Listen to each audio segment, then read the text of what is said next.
founder and developer of Routesy.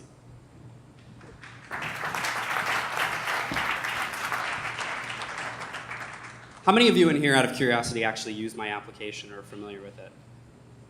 Okay, a couple of hands. Well, hopefully the rest of you will like what you see and download the application. Especially if I talk very loudly. I think we're having a little mic trouble here. Okay, so let me tell you a little bit about my application and how I actually got started with it. I am just a simple engineer that rides Muni every single day. And I also like to sleep. And so the reason that I originally built Routesy when the iPhone came out was because I wanted an application that would let me know when my bus was actually going to come so that I wouldn't have to get out of bed earlier than I need to. Because nobody likes to wait at the Muni stop when they don't need to be there for like 20 or 30 minutes waiting for the 38 to come. So when the iPhone came out in 2007 and then the SDK came out a little bit later, I decided to build an application that would tie into the NextBus data, which at the time wasn't actually publicly available as a feed. And this was the ugly little application that was one of the first 500 applications in the iTunes App Store when it launched in July of 2008. So the way that the application works is that it pulls in data that most of you are familiar with, the data that is visible on the NextBus signs via a public XML feed, and that's what some of the data actually looks like when the application reads it. Some of you might remember, if you're users of the application, that there was a period of time where the app actually wasn't available. And the reason for that, as you can see, is because there was some controversy over who owned the data.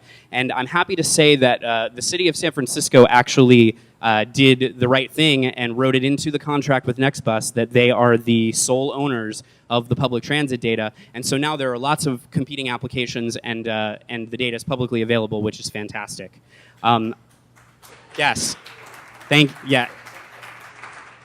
Honestly, for everything that you hear about government being difficult to deal with in this particular case, the city of San Francisco just really went out of their way to be supportive and to make sure that the right thing happened here, and I'm incredibly grateful for that.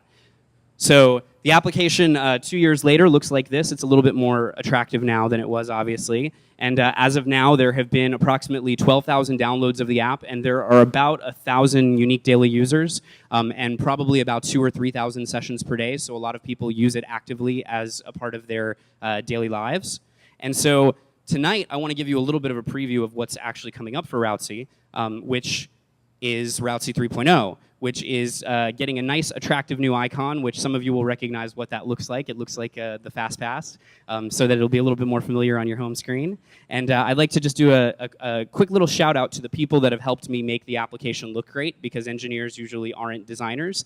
And so if you're in need of any design services, Otopod, they're located in Hayes Valley, and they've been fantastic and definitely worth talking to. So let's take a look at the video demo. So when you open up Routesy, you choose the route that you're looking for. And in this case, it's going to be the F. And you can immediately see which stop is closest and get the predictions. And if you want more details, you can actually see all of the other stops at that stop. So if you have alternate routes to choose, you have the ability to actually do that. And in addition, in the new version of the app, you can actually see the routes on a map. So if you want to know where that particular line actually goes, you have the ability to do that. And I pre-recorded this, so hopefully the timing will actually be correct. Okay, well, there's actually more to this demo, but I have a feeling that it's not actually playing the entire thing. Just a few more things worth mentioning are the new version actually is one of the only applications to have 4 transit agencies. So not only is Muni represented, but because BART and Caltrain and AC Transit have also opened up their data, it'll be one of the only applications that actually supports all of the major transit systems in the Bay Area.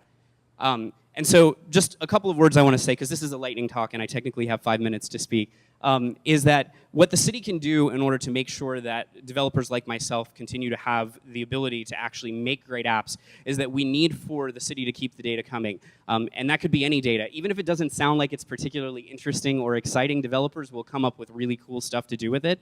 And one of the favorite things that I hear from people about Routesy is that it makes them feel good about riding Muni every day because they end up having a little bit less annoyance. And I think that that's the key to increasing ridership in public transit, is making it actually more convenient for people than having to drive. Secondly, the city and the government in general should let us help them. There are lots of smart people in this area, and there are some opportunities for us to build some things collaboratively that actually might allow us to analyze and use the data in a smarter way. There might be some free engineering help out there that wouldn't cost the city any money if we get some of these developers involved at the government level. And then finally, keep showing our stuff. It's really, really valuable for the government to show off the applications and to actually allow people to find them so that they realize that this data is out there and that it's available to consumers. And if you want to reach me, you can find me on Twitter at Routesy. That's my email. And if you're interested in some great design, check out the folks at otopod.com also. Thank you.